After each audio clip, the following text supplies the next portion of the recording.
My mother locked me in a soundproof closet and poisoned me into silence, then blamed what she did on mental health. I exposed her, got her convicted, and moved on. She just reached out after 5 years. Growing up, my mom had misophonia.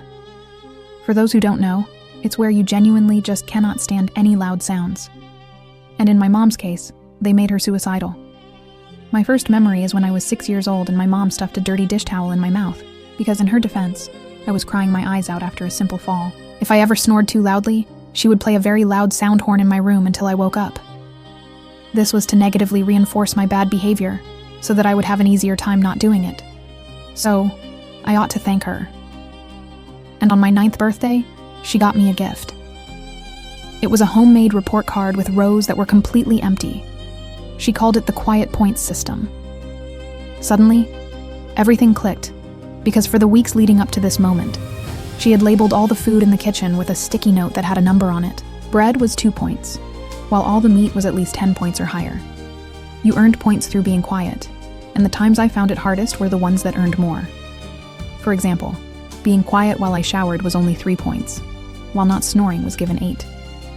She could never take points away for no reason, but I would have to spend it on food, meaning I'd always have to do something to earn it. And at the time, I was just a 9-year-old with big brown eyes filled with light and a heart that loved her mommy. So, I just shrugged and wrapped my arms around her, not saying a word, so as to not trigger her misophonia. Plus, I was used to being quiet anyway, so I didn't think this would change anything. The next morning, when I woke up, I followed my usual routine. Slowly drew back the curtains, waited until I arrived at the school bathrooms to get changed out of my pajamas, all whilst having an overly grimaced face, all in the name of keeping the house quiet.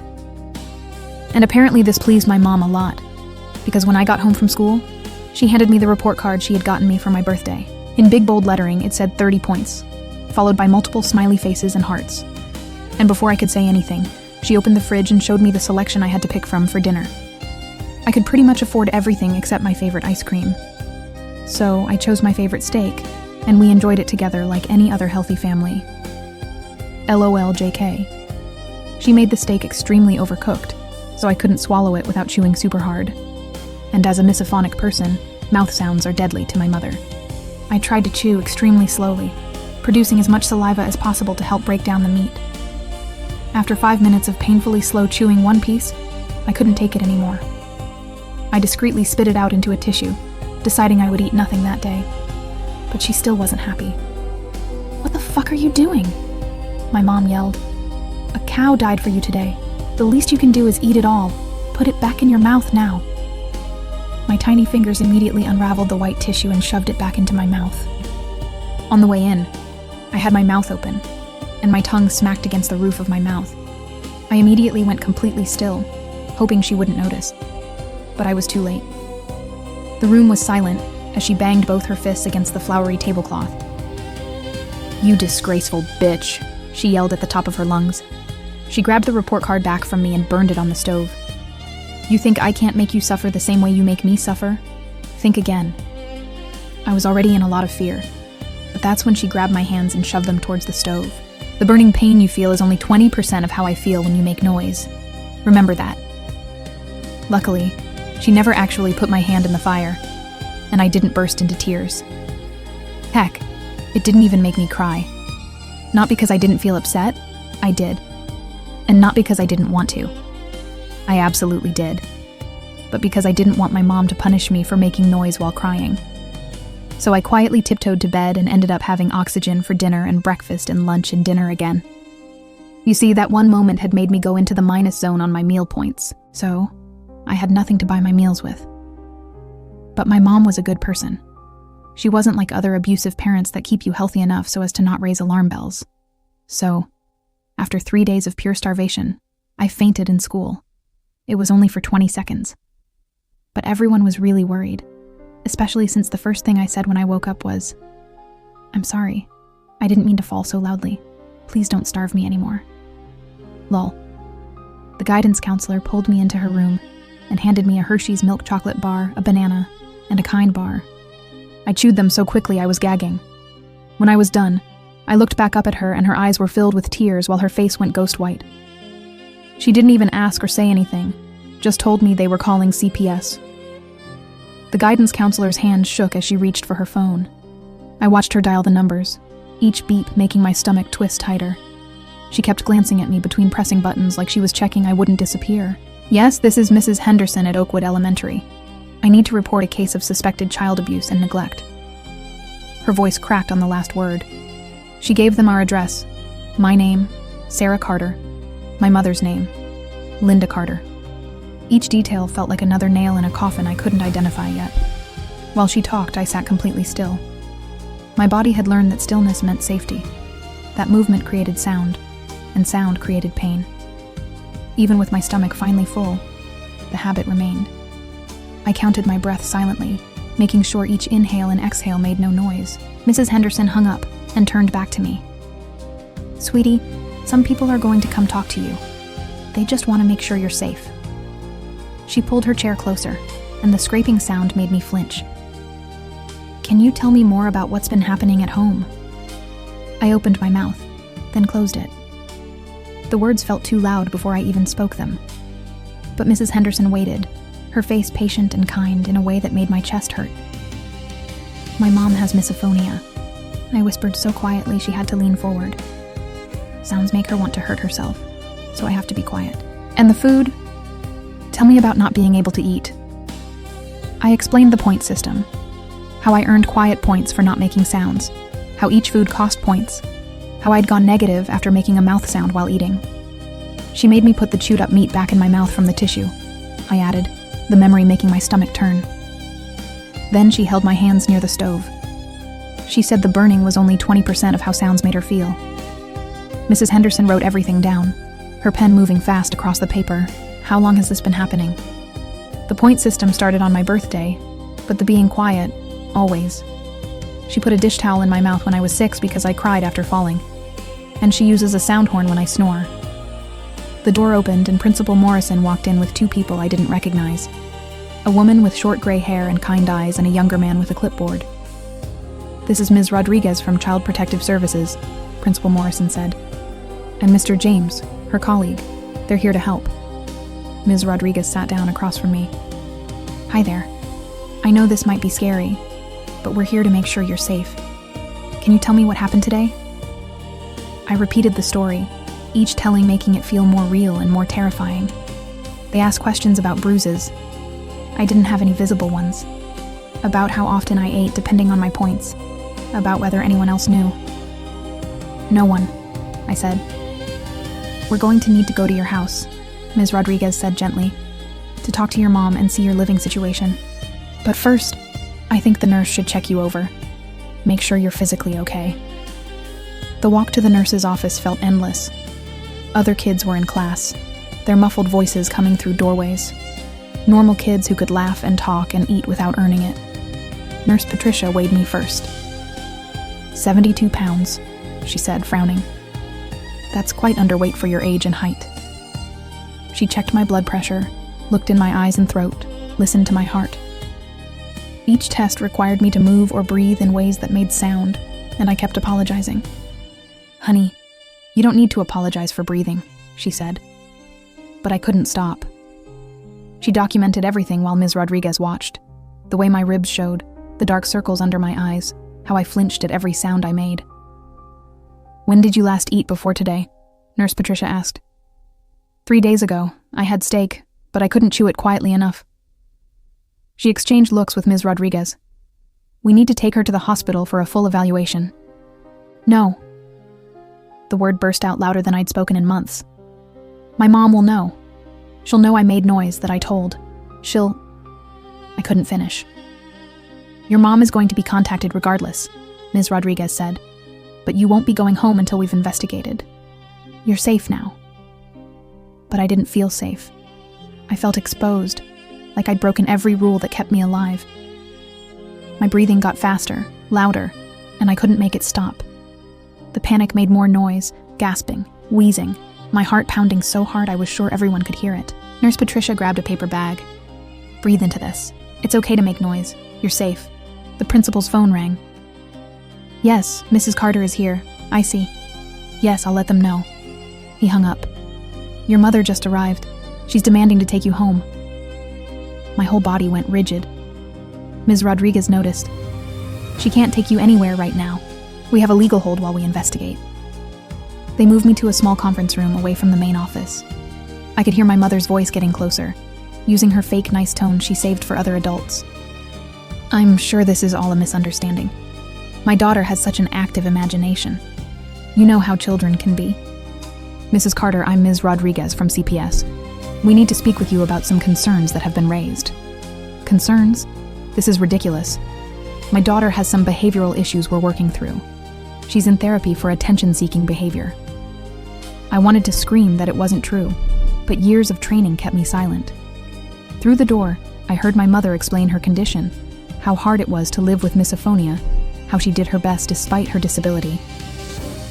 "We'll need to visit your home," Ms. Rodriguez said, "and speak with your daughter's therapist. Of course, you'll see everything is fine. In fact, I just went grocery shopping yesterday. The fridge is fully stocked." My heart sank. She'd prepared. Somehow, she'd known this was coming and prepared. Mr. James stayed with me while Ms. Rodriguez and another CPS worker went with my mother. Principal Morrison sat with us too, offering me water that I was too scared to drink because swallowing made noise. "The therapist she mentioned," I whispered to Mr. James. "I've never been to therapy." He made a note. "We'll verify everything she tells us." Hours passed. I dozed off in the chair, exhausted from the stress and the first full meal I'd had in days. When I woke, Ms. Rodriguez was back, her face carefully neutral. "We visited your home," she said. "Your mother showed us a fully stocked kitchen, your clean bedroom. Everything appeared normal." My chest tightened. The point system chart, on the fridge with all the sticky notes on the food. But even as I said it, I knew she'd removed everything. "We didn't see anything like that. Your mother said she uses a standard behavior chart for chores." "We'll keep investigating," Ms. Rodriguez assured me. "But for tonight, since we can't find immediate evidence of physical abuse or neglect, you'll need to go home. However, we'll be doing follow-up visits and interviews." The room spun. They were sending me back. Principal Morrison protested. "The child fainted from starvation. The nurse documented her being severely underweight." "Her mother showed us medical records indicating an eating disorder," Ms. Rodriguez said. "Said she's been trying to get her daughter help, but she refuses to eat." "That's not true." But my voice was so quiet from years of practice that it barely carried. Ms. Rodriguez knelt beside me. "I believe something is wrong here, but legally, without evidence, I can't remove you from your home yet. Here's my card. Call me if anything happens. We'll be back tomorrow for a follow-up." The drive home with my mother was silent. Not the comfortable quiet of two people at peace, but the terrifying silence before a storm. She didn't speak until we pulled into our driveway. "You've made things very difficult," she said, her voice deadly calm. "But don't worry, I have a solution." Inside, I saw what she meant. The kitchen looked normal, full of food, no point system, no sticky notes. But in my room sat a pair of noise-canceling headphones and a white noise machine. "Your new therapist recommended these," she said, though I knew there was no therapist. "You'll wear them whenever you're home except for meals. Doctor's orders for your sensory processing disorder." She put them on my head and turned on the white noise. The world disappeared into a rushing sound like ocean waves. I couldn't hear her footsteps. Couldn't hear if she was approaching. Couldn't hear anything but the endless white static. I pulled them off. "I can't." "Put them back on." Her scream made me comply instantly. She held up a piece of paper. "Doctor's note. If you don't follow treatment, it's medical non-compliance. That would look very bad for your little CPS friends." The headphones went back on. The white noise filled my world. I watched her mouth move but heard nothing. She pointed to my desk where homework waited, then left. I sat at my desk, the white noise drowning everything. When I tried to remove them to use the bathroom, she appeared immediately, pointing at the doctor's note. I learned to lip-read bathroom, and she'd nod permission for temporary removal.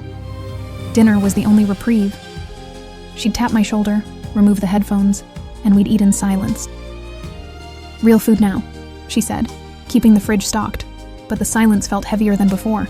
"CPS will be back tomorrow," she said during dinner. "You'll tell them the headphones are helping your condition, that you're eating well, that everything is fine." I nodded. What else could I do? That night, the headphones stayed on even in bed. The white noise made it impossible to know if she was in my room watching. I lay rigid, afraid to move, afraid to make sounds I couldn't hear myself making. The next day at school was freedom. I could hear again, though every sound felt overwhelming after hours of white noise. Mrs. Henderson checked on me. "How did yesterday go?" she asked gently. I wanted to tell her about the headphones, the fake doctor's note, the new system of control, but I knew my mother would have an explanation for everything. "She has the house full of food now," I said instead. Mrs. Henderson frowned. "And you're eating?" "Yes, but something's still wrong, isn't it?"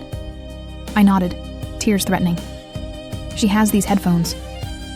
Mrs. Henderson leaned closer, her expression shifting to concern. "Headphones? What kind of headphones?" Before I could explain further, the classroom door opened. My mother stood there with her practiced smile, holding a manila folder. "Sorry to interrupt. I just need to drop off some medical documentation for the office." My blood turned to ice. Mrs. Henderson straightened up, maintaining her professional demeanor. "Of course, Mrs. Carter. I'll make sure it gets to the right place. Actually, I was hoping to speak with you briefly about my daughter's new treatment plan." My mother's eyes found mine, and though her smile never wavered, the warning was clear. "Her therapist says it's important all her teachers understand her sensory processing disorder." Mrs. Henderson glanced at me, then back at my mother. "I have a few minutes before my next class." They stepped into the hallway. Through the small window in the door, I watched my mother hand over papers, gesturing as she spoke. Mrs. Henderson nodded along, occasionally looking troubled, but ultimately accepting whatever story my mother was spinning. When Mrs. Henderson returned alone, her face had changed. The concern was still there, but now mixed with something else. Doubt. "Your mother explained about the headphones," she said carefully. "She showed me the treatment plan from Dr. Nichols." "There is no Dr. Nichols," I whispered desperately. Mrs. Henderson's expression grew complicated. She had official letterhead, detailed treatment notes dating back months. She said you might deny medical help as part of your condition. The trap was perfect. Every protest I made would only confirm my mother's story about attention-seeking behavior and treatment resistance. I felt the walls closing in again, tighter than before. During math class, I noticed my mother hadn't left. Through the window, I saw her in the main office chatting with the secretary, laughing at something on her phone. Volunteering, she'd probably say, being an involved parent. At lunch, I sat alone as usual, mechanically eating the sandwich my mother had packed. Real food, nutritious and filling, evidence of her good parenting. Across the cafeteria, I noticed a substitute teacher I'd never seen before. She was young, maybe mid-20s, with short dark hair and observant eyes that seemed to take in everything. The afternoon dragged on. Every time I passed the office, my mother was still there, filing papers, answering phones, making herself indispensable. When the final bell rang, she was waiting by my classroom. "Ready to go home, sweetheart?" Her voice was honey-sweet for the other parents nearby. In the car, her facade dropped. "That was a warning. Every word you speak at school, I'll know about. Every teacher you try to manipulate, I'll get to first. The documentation is extensive and thoroughly believable." At home, the headphones went on immediately. The white noise crashed over me like a wave, drowning out the world. I did homework in silence, ate dinner in brief reprieves, then back to the rushing static that made my head ache. Days blurred together. The headphones left marks on my head from the constant pressure. My ears rang even during the brief moments without them. At school, I moved through classes like a ghost, too exhausted to focus, too afraid to speak up again. The substitute teacher appeared more frequently. Ms. Bennett, I learned from overhearing other teachers. She subbed for different classes, but I noticed her watching me during lunch, during recess. Quick glances that lingered just a moment too long. One day, she was substituting for my regular teacher. As she wrote math problems on the board, I found myself tapping my pencil against my desk, unconsciously at first, then with more purpose. Short taps and long taps, a pattern I'd seen in an old movie my mother had let me watch before the point system started. Ms. Bennett's hand paused mid-equation. She turned slowly, her eyes finding mine. For a moment, we just looked at each other. Then she returned to the board, but I saw her hand trembling slightly. After class, as students filed out, she called out, "Sarah, could you stay for a moment? I have a question about your homework." My mother wasn't in the office that day. She had a dentist appointment she couldn't reschedule.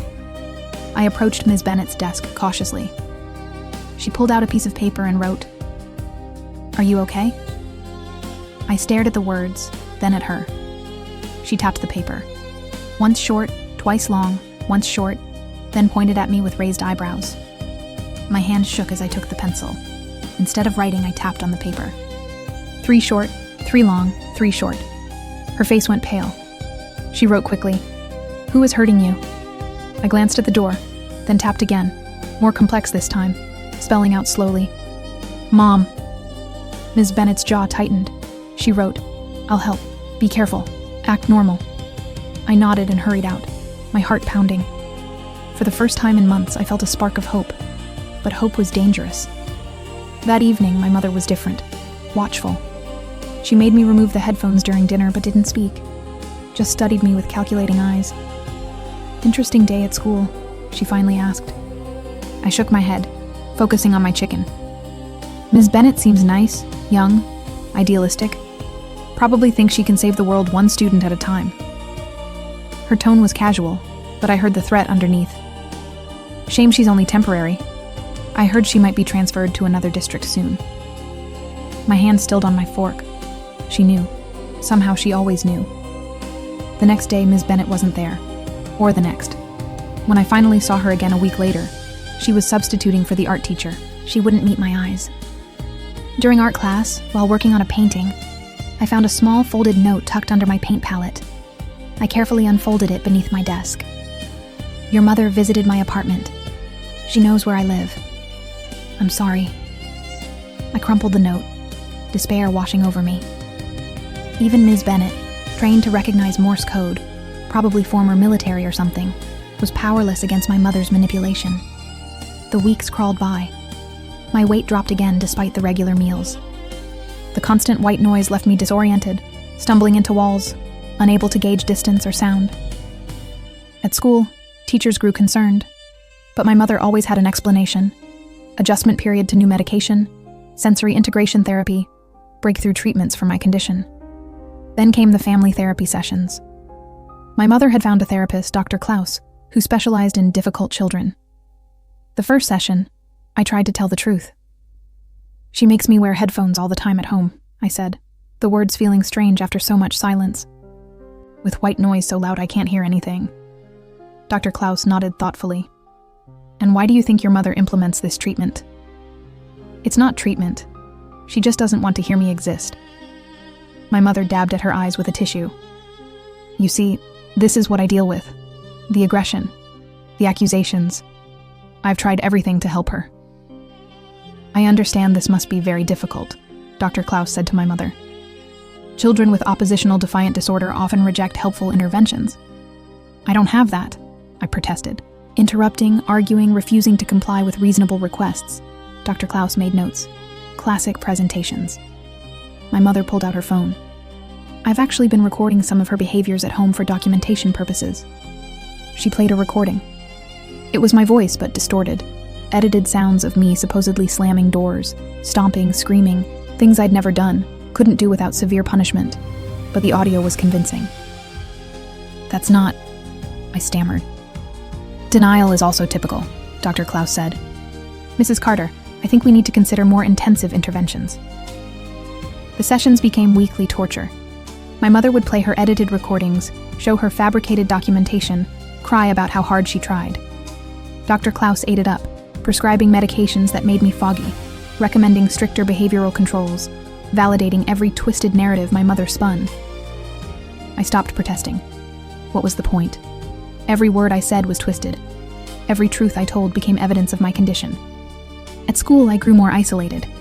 The other kids whispered about the weird girl who wore headphones at home, who had to see a special doctor, who made up stories about her mom.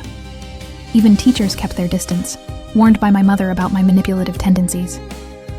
One day, in desperation, I started leaving tiny notes in hidden places, under desks, behind books, in bathroom stalls. Simple messages. "Help me. My mom is lying. Please believe me." For a week, nothing happened. Then I saw my mother in the library volunteering again. She was thorough, cleaning every surface, checking every book, My heart sank as I watched her pocket something small and white. That evening, she presented a folder to Dr. Klaus during our session. I found these at school. She's been leaving them everywhere, trying to get attention. Dr. Klaus examined the notes with a grave expression. This escalation is concerning. Have you considered inpatient treatment? No. The word tore from my throat. Please, I'll stop. I'll be good. I'll be quiet. My mother's eyes glinted with satisfaction. See how she bargains? Classic manipulation. I think we should increase her medication, Dr. Klaus said, and perhaps implement a more structured behavioral plan at home. The new pills made everything worse. The world felt wrapped in cotton, my thoughts slow and sticky. Combined with a constant white noise, I existed in a bubble of sensory deprivation. Days blended together in a haze of muffled sound and foggy consciousness. My mother added cameras to my room for my safety, she told Dr. Klaus. Now she watched everything. When I slept, when I changed, when I did homework. The headphones stayed on, even in the bathroom now, except for the brief moments needed for basic hygiene. I learned she'd been documenting everything for years. During one therapy session, she produced journals dating back to when I was 4. Detailed accounts of my supposed noisemaking, my deliberate attempts to trigger her misophonia, my malicious behavior. All fiction, but meticulously crafted. You can see the pattern, she told Dr. Klaus, flipping through pages of lies. The escalation over time. I've tried so hard to be patient, to understand, but she seems determined to hurt me. I wanted to scream that none of it was real, but the medication made it hard to form words. My protests came out slurred, confused, which only reinforced her narrative of a disturbed child. School became my only escape from the headphones, but even that was tainted. My mother volunteered 3 days a week now, always watching, always nearby. Teachers praised her dedication. Other parents admired her strength in dealing with such a difficult child. The substitute teacher, Ms. Bennett, still appeared occasionally. She'd learned to avoid me, but sometimes I caught her watching with haunted eyes. Whatever my mother had done to scare her, it had worked. One morning, I woke up dizzy. The room spun when I sat up, and I had to grip the bed frame to keep from falling. The medication doses had increased again, and I suspected my mother was adding extra to my food.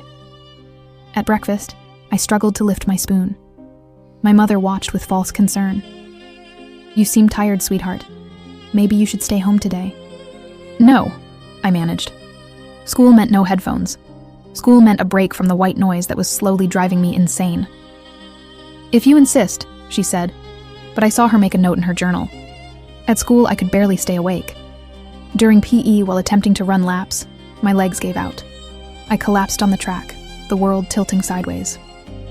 I woke in the nurse's office again. Nurse Patricia was taking my blood pressure. Her face creased with worry. Your blood pressure is very low, she said, and your pulse is irregular. What medications are you taking? I tried to remember the names, but my thoughts were too fuzzy. Pills, I mumbled. For my condition. She frowned. I need to see a medication list. This could be an interaction issue. My mother arrived within minutes, as if she'd been waiting for the call. She handed over a typed list to Nurse Patricia, explaining each medication, the dosages, the prescribing doctor. These doses seem very high for a child her age, Nurse Patricia said carefully. Dr. Klaus is a specialist, my mother replied smoothly. He knows what he's doing. Perhaps you'd like to call him. She produced Dr. Klaus's business card. Nurse Patricia did call, and I listened to her side of the conversation growing more subdued, as Dr. Klaus no doubt explained my severe behavioral disorders and the necessity of aggressive treatment. When she hung up, Nurse Patricia looked defeated. He says the medications are appropriate for her condition, but I'm going to document this incident thoroughly. My mother's smile was razor sharp. Of course, documentation is so important. As she drove me home, my mother was silent until we reached a red light. Then she turned to look at me. You're getting sloppy, she said quietly, making scenes, drawing attention. That needs to stop. The medicine makes me sick, I whispered. The medicine keeps you manageable, she corrected. Would you prefer the alternative? I didn't ask what the alternative was. I already knew. The soundproof closet she'd built in the basement, discovered during one of my foggy explorations while she was at the store. A A small, dark space with padding on the walls, a lock on the outside. That night, she showed me a new journal entry she was writing. Daughter exhibited substance-seeking behavior today. Attempted to convince school nurse to change her medications. When confronted, became agitated and accusatory. Concerning escalation in manipulative behaviors. Everything was backwards. Every cry for help became evidence against me. Every symptom of her abuse became proof of my illness. The next morning, I could barely get out of bed. My mother had to practically carry me to the car. At school, I slumped at my desk, the world swimming in and out of focus. Mrs. Henderson noticed immediately. She knelt beside my desk during independent reading time.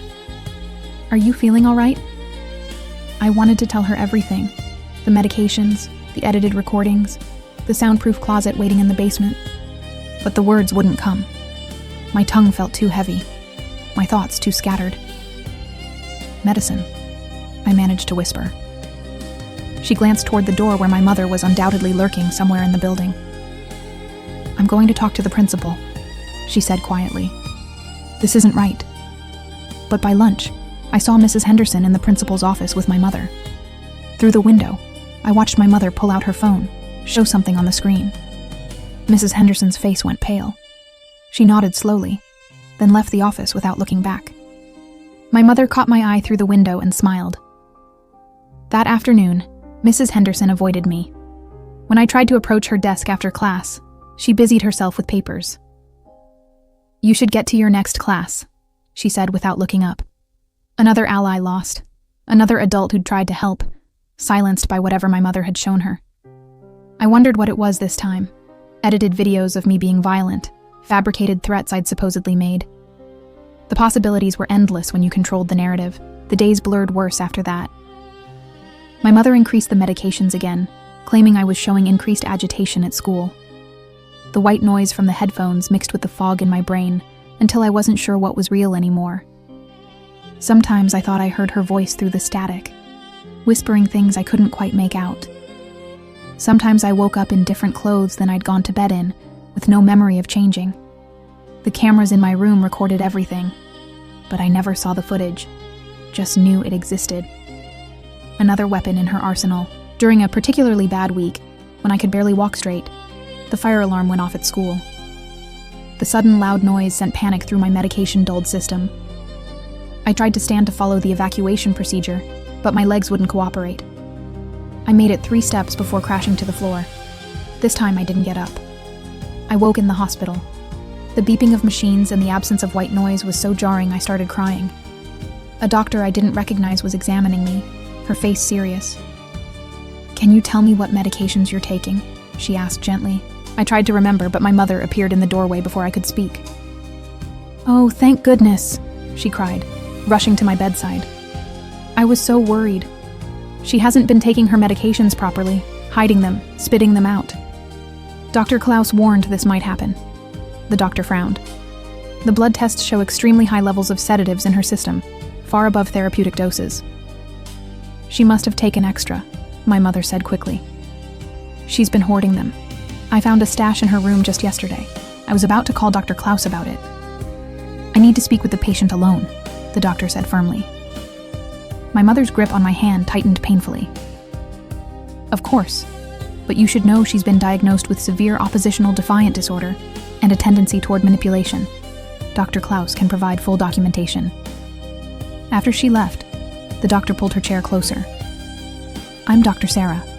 I want to help you. Can you tell me what's really happening?" I wanted to trust her. Her eyes seemed kind, her concern genuine. But I'd trusted before and it always ended the same way. "My mom gives me the medicine," I whispered. "More than the bottles say." Dr. Sarah made notes. "Has anyone else noticed this?" "Everyone notices. No one does anything." The words came out bitter, hopeless. "She has documentation for everything. Recordings, videos, journals going back years." "What kind of recordings?" I tried to explain the edited audio, the fabricated evidence, but I could see the doubt creeping into her eyes. It sounded crazy, even to me. A mother meticulously crafting years of false documentation to abuse her child while appearing to be the perfect parent. Who would believe that? Dr. Sarah ordered more tests, spoke to Dr. Klaus on the phone, reviewed my mother's documentation. With each conversation, her initial concern faded into professional distance. By the time I was discharged 2 days later, the narrative was set. I'd been hoarding medication and took too much in a cry for attention. My mother was praised for her vigilance in finding my stash and seeking help. The ride home was silent, except for the white noise pumping through my headphones. My mother had brought them to the hospital, explaining to the staff that they helped with my sensory issues. At home, she led me straight to the basement. The soundproof closet was smaller than I'd remembered, maybe 4 feet with thick padding on every surface. No light switch inside, just darkness once the door closed. Dr. Klaus agrees you need more intensive intervention, she said calmly. This is a safe space for you to work through your behaviors without hurting yourself or others. Please, I begged, but she was already guiding me inside. 2 hours to start, she said. We'll work up from there. The padding blocks all sound, so you can make all the noise you want. Therapeutic, really. The door closed. The lock clicked. Darkness swallowed me whole in the absolute silence and darkness. Time lost meaning. Was it minutes or hours? My medication-foggy brain couldn't track it. I tried counting seconds, but kept losing track, starting over, losing track again. When the door finally opened, the light was blinding. My mother helped me out, her touch gentle, her voice concerned. How do you feel? Did it help? I couldn't speak. My throat was raw from screaming I couldn't even hear. She marked something in her journal. We'll try again tomorrow. Dr. Klaus says consistency is key. The pattern established itself quickly. School, where I struggled to stay conscious through classes. Home, where the headphones went on immediately. Dinner, medication hidden in my food. Then the closet for therapeutic isolation. I tried leaving notes at school again, but my handwriting had deteriorated from the medication. The words came out shaky, illegible. When a teacher found one, they brought it straight to my mother during her volunteer shift. See what I mean? She told them sadly. The writing exercises Dr. Klaus recommended aren't helping. If anything, she's regressing. Ms. Bennett appeared less and less. When I did see her, she looked hollow, frightened. Whatever my mother had done to her went beyond simple threats. I wanted to ask, but we were never alone, and I could barely form coherent sentences. Anyway, one day, during a brief moment of clarity between medications, I realized my mother had been preparing for this my whole life.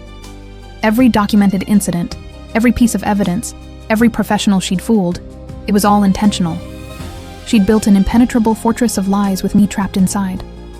The school held a meeting about my deteriorating condition. I sat there, swaying slightly from the medication, while adults discussed my fate.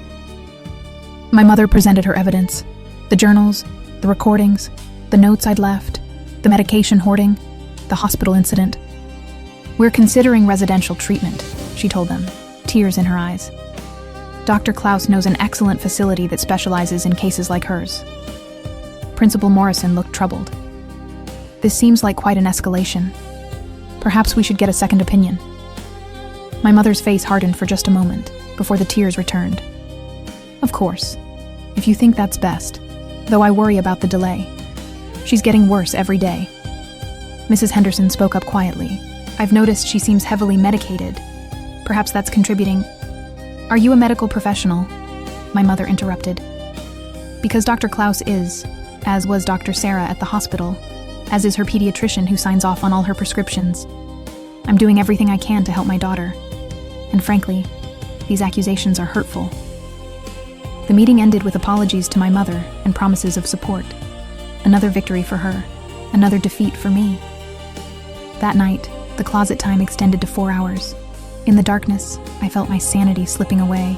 The combination of sensory deprivation, medication, and isolation was breaking me down exactly as she'd planned. When I emerged, I could barely stand. She had to help me up the stairs, her grip firm, but not gentle anymore. You're almost there, she whispered. Almost ready for the next phase. I didn't ask what the next phase was. In my medication-dulled mind, I already knew she was going to make me disappear, just like the child she'd had before me. The one who'd moved away to live with relatives. The one no one could contact. The thought should have terrified me. Instead, I felt only exhausted acceptance. She'd won. She'd always been going to win. But then, during library time at school, something unexpected happened.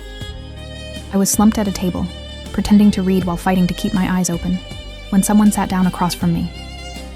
It was Ms. Bennett. She looked different, thinner, with dark circles under her eyes that matched mine. She didn't speak, just slid a book across the table. Inside the cover was a single line written in pencil. She did this to another child. I found proof. My heart, sluggish from medication, tried to race. I looked up at her, hope and fear warring in my chest. She glanced around, then wrote more. The guidance counselor is building a case. Real evidence. Hold on. Before I could respond, she was gone, leaving the book behind. I tucked it into my backpack, the first spark of hope I'd felt in months. That evening, my mother seemed agitated. She kept checking her phone, pacing the kitchen while I ate dinner in silence. "There's been some staff turnover at your school," she said finally. "Nothing for you to worry about." But I could see the calculation in her eyes, the wheels turning as she adjusted her plans. Something had shifted, and she knew it. The medications that night tasted different, stronger. I fought to stay conscious, knowing that falling asleep might mean never waking up, or waking up somewhere far from here, where no one would ever find me. As darkness crept in despite my efforts, I heard her on the phone with Dr. Klaus. "Yes, I think it's time. The residential facility you mentioned. How soon could they take her?" The last thing I remembered was her standing in my doorway, silhouetted against the hall light. "Soon, sweetheart," she said softly. "Very soon. This will all be over." I woke to my mother shaking me roughly. The room was still dark, but I could make out her silhouette against the hallway light. My head felt like it was stuffed with wet cotton from whatever she'd put in my dinner. "Get up. We're leaving." Her voice was clipped. "Hurt?" I tried to sit up, but my limbs felt disconnected from my body. She yanked me upright, shoving clothes into my arms. The headphones were already on my head, the white noise drowning out whatever else she was saying. She dragged me to the car, practically throwing me into the back seat. Through the medication haze, I noticed suitcases in the trunk. We were really leaving. The residential facility Dr. Klaus mentioned, or somewhere worse. The car started moving. I pressed my face against the cold window, watching our house disappear. My mother kept checking the rearview mirror, her knuckles white on the steering wheel. At a red light, she turned to look at me. Her lips moved, but I couldn't hear through the white noise. She reached back and ripped the headphones off. "Listen carefully. When we get there, you say nothing. You're sick. You need help. That's all anyone needs to know." "Where are we going?" My voice came out slurred. "Somewhere they understand difficult children." She shoved the headphones back on. The drive felt endless. I dozed fitfully, waking each time we stopped. Gas stations, rest stops, all blurring together. My mother never let me out of the car, just handed me water and crackers that tasted like chalk. Dawn was breaking when we finally stopped. Through blurry eyes, I saw a large building surrounded by high walls. It looked more like a prison than a treatment center. My mother pulled me from the car, her grip bruising on my arm. At the entrance, a woman in scrubs was waiting. "Mrs. Carter, we've been expecting you," Dr. Klaus called ahead. They spoke over my head while I swayed on unsteady feet. Papers were signed. Money changed hands. The woman in scrubs took my other arm. "We'll take good care of her," she assured my mother. My mother knelt in front of me, her face a mask of false concern. "Be good. Do what they tell you. This is for your own good." Then, she was walking away, getting in the car, driving off without looking back. The woman in scrubs led me inside. The doors locked behind us with a heavy click. She removed my headphones, and the sudden absence of white noise made me dizzy. "Welcome to Peaceful Meadows. I'm Nurse Ratchet. Let's get you settled." She led me through sterile hallways that smelled like disinfectant and despair. Other children passed us, all with the same vacant expressions, the same shuffling walk. This wasn't a treatment center. It was a warehouse for unwanted kids. My room was small, white, empty except for a bed bolted to the floor.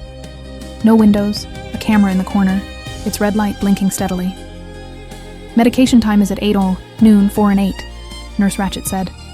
"Meals in the cafeteria. No talking during quiet hours. Break the rules and you'll spend time in the reflection room." She left, locking the door behind her. I collapsed on the thin mattress, finally allowing myself to process what had happened. My mother had won.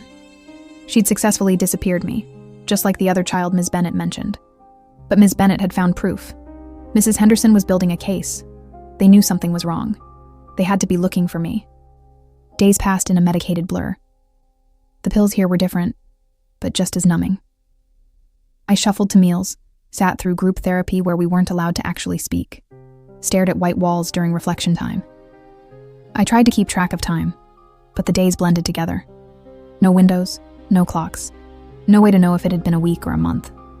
The other kids didn't talk about how long they'd been here. Some looked like they'd forgotten there was an outside world at all. Then one day during lunch, something changed. Nurse Ratchet was called away urgently. The other staff members huddled by the door, whispering frantically. Through the cafeteria windows, I saw police cars in the parking lot. My heart began to race. They'd found me. Someone had finally believed the truth and come looking. But the police cars left without entering the building. The staff returned to their posts, watching us more carefully than before. Whatever had happened, it wasn't about me.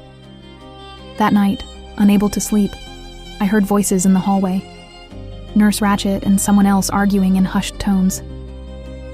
They're asking questions about the Carter girl. Someone filed a missing person report. Her mother has all the paperwork, legal commitment signed by a licensed psychiatrist. Still, if they come back with a warrant, Dr. Klaus assured us everything is in order. My spark of hope flickered and died. Even here, my mother's web of lies protected her. More days passed. The medications made it hard to think, hard to plan. I stopped trying to count the days, stopped hoping someone would come. This was my life now. Then, during morning medications, I noticed something different. The nurse handing out pills wasn't one I recognized. She was younger, with kind eyes that actually looked at us instead of through us. When she reached me, she paused. Her hand shook slightly as she held out the paper cup of pills. As I took it, I felt something else pressed into my palm. A folded piece of paper. I quickly palmed it, pretending to swallow the pills while tucking the paper into my sleeve. The new nurse moved on without comment. Back in my room, I unfolded the paper with trembling hands. The writing was familiar Ms. Bennett's careful script. We know where you are. Hold on. I ate the paper, not trusting anywhere to hide it. For the first time in weeks, I felt something other than numb acceptance. They hadn't given up. They were still fighting for me. The next few days, I watched everything more carefully. The new nurse appeared regularly, always during medication times. She never spoke to me directly, never gave any sign she was anything other than a new employee. But I noticed things. How she actually checked that other kids swallowed their pills, but never checked mine. How she sometimes stood where she could block the camera's view of me. How her shifts seemed to coincide with when the regular staff was thinnest. 3 days after the note, chaos erupted. I woke to sirens, lots of them. Through my door, I could hear running footsteps, shouting voices. Someone was pounding on the main entrance, demanding to be let in. My door flew open. The new nurse stood there, breathing hard. We have to go now. She grabbed my hand and pulled me into the hallway. It was pandemonium. Staff members were running in all directions. Some were shoving papers into shredders. Others were trying to corral confused kids back into their rooms. The nurse led me through a side door I'd never seen open. We emerged into a loading dock where an unmarked van was waiting. Mrs. Henderson was behind the wheel, her face grim but determined. "Get in," she urged. As we pulled away, I saw police officers streaming into the building. Some were leading staff members out in handcuffs. Others were helping dazed children into ambulances. "Ms. Bennett found records," Mrs. Henderson explained as she drove. "Your mother had done this before. A child named Marcus 5 years ago. He supposedly went to live with relatives, but Ms. Bennett tracked him down. He'd been in that place for 3 years, before aging out of the system." My hands wouldn't stop shaking. My mom. Arrested this morning. The police found the soundproof closet, the doctored recordings, everything. Dr. Klaus, too. Turns out he'd been taking bribes to commit children whose parents wanted them gone. The drive back felt surreal. Real sunlight. Real air. Freedom I'd thought I'd never have again. At the hospital, doctors ran tests documenting the over-medication, the malnutrition, the psychological trauma. Ms. Rodriguez was there, tears in her eyes as she apologized for not seeing through my mother's lies sooner. "The system failed you," she said, "but we're going to make it right." Ms. Bennett came by, looking exhausted but relieved. She explained how she'd started investigating after my mother threatened her, how she'd found a pattern of complaints that were always dismissed, children who disappeared into the system. "Your Morse code saved your life," she told me. It made me dig deeper. The next weeks were a blur of police interviews, court hearings, medical appointments. My mother was charged with child endangerment, false imprisonment, and conspiracy. Dr. Klaus faced even more charges. Apparently, I wasn't his only victim. During the trial, the full extent of my mother's planning came out. The years of fabricated documentation, the careful manipulation of every adult who tried to help, the calculated destruction of my credibility. Even the prosecutors seemed stunned by the thoroughness of her deception. She was convicted on all charges. 25 years in prison. Dr. Klaus got 30. The facility was shut down. Its operators arrested. The children relocated to real treatment centers or foster homes. I was placed with my aunt Laura, my mother's sister, who'd been searching for me since I disappeared.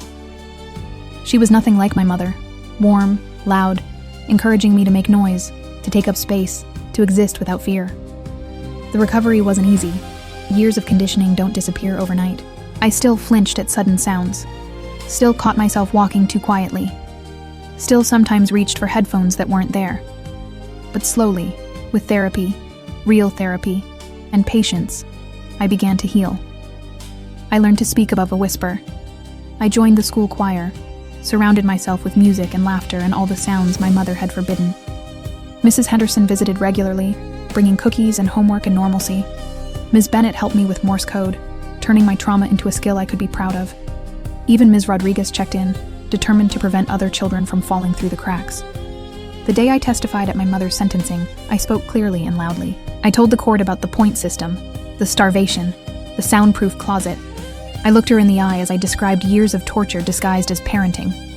She tried to speak, to spin one more lie, but the judge cut her off. "I've heard enough.